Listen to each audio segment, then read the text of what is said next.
Welcome back to the Restricted Handling Daily Intel Brief. This is what's been going on in Iran and the Middle East in the past 24 hours. The central development is a new American economic campaign against Iran, and the key question is not how many names appeared on a sanctions list.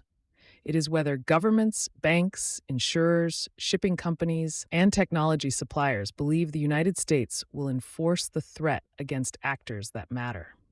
Washington designated nearly 60 Iran-linked entities, people, and vessels across nuclear, missile, cyber, and oil networks.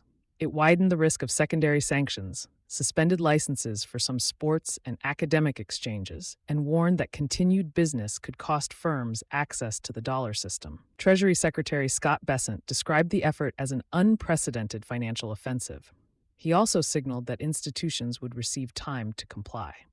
That last point explains the strategy. Washington wants maximum fear of exclusion without causing an uncontrolled shock to global finance. Major Chinese banks were not hit immediately, even though China is the outside power best positioned to blunt the campaign. Beijing says it will defend lawful trade with Iran. Sanctioning a systemically important Chinese lender could force a confrontation that spills into trade, currency settlement, and a possible Trump-Xi meeting. So the first wave concentrates on vessels, facilitators, technology networks, and intermediaries that are easier to isolate. The campaign may become more severe. Its credibility will depend on whether enforcement eventually reaches institutions with real capacity, not only actors already practiced at evasion. Iran is trying to raise the cost of compliance before that architecture becomes normal. Officials say the country will use every available avenue against what they call economic war. They warn Gulf neighbors not to participate and claim established trade partners will ignore American demands. The message serves three audiences. Commercial partners are told that transactions remain possible. Nearby governments are told that visible cooperation with Washington carries risk. Iranians are told that economic pain comes from foreign aggression rather than leadership choices. Rhetoric cannot create foreign exchange or insurance coverage, but it can slow coalition formation and make governments reluctant to advertise how closely they are complying. Pakistan's army chief may now be the most useful intermediary. Field Marshal Asim Munir met senior Iranian leaders after speaking with President Trump. Pakistani officials say the talks made significant progress on de-escalation, reopening the Strait of Hormuz, and reviving the June understanding. That is an official description, not proof that a deal exists.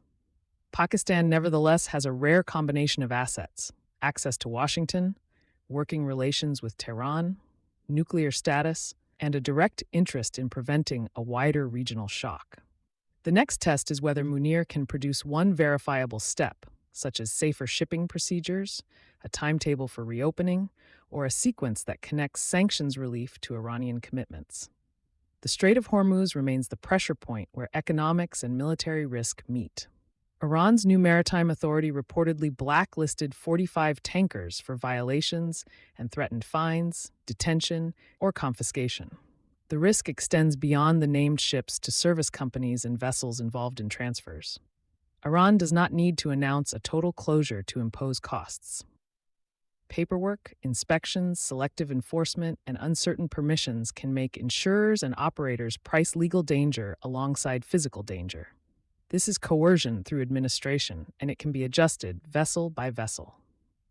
Gulf states will be watching for patterns that reveal whether the rules are being applied for safety, revenue, retaliation, or political signaling. There was one limited tactical indicator. A projectile attack disabled a vessel's engine off Oman, and the crew was reported safe. Public information did not conclusively identify the attacker. That uncertainty matters. Every ambiguous incident adds a risk premium, while allowing the parties to avoid immediate responsibility for escalation. Oil prices still fell because markets judged the new sanctions less disruptive than renewed major combat. That reaction is a reminder that financial expectations can improve even while physical insecurity remains high. A single attributed attack, a detention, or a broader inspection campaign could reverse the mood quickly. The other major decision came on Syria. Washington formally removed Syria from the State Sponsors of Terrorism list after the required congressional notification period, and also removed the related designation on Hayat Tahrir al-Sham. This eliminates major barriers to private investment, financial connections, and diplomatic reintegration. The move rewards President Ahmed al-Sharaa for distancing his government from transnational terrorism and cooperating against extremist networks. It also transfers more risk to investors and partner governments. Syria's conduct toward minorities, Kurdish forces, Israel, and Iran-aligned groups will determine whether this becomes durable stabilization or a costly policy reversal. Israeli-Syrian contacts add opportunity, but continuing violence elsewhere in the region keeps the environment fragile.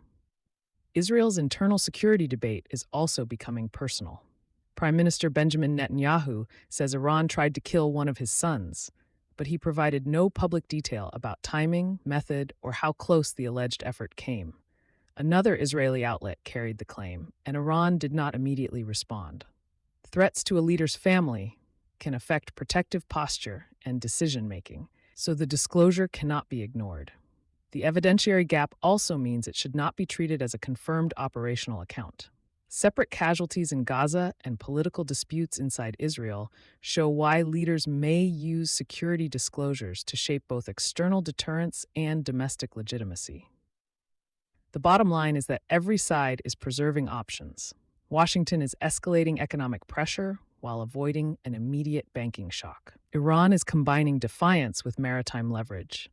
Pakistan is trying to turn access into a negotiating channel. Syria is receiving the clearest economic opening of its post-Assad transition.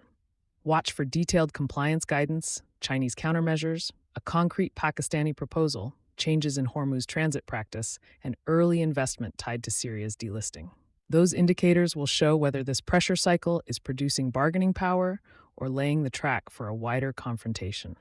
Thanks for listening. Stay curious, stay kind, and never let anyone convince you that asking questions is a security threat. For the written brief, visit restrictedhandling.substack.com.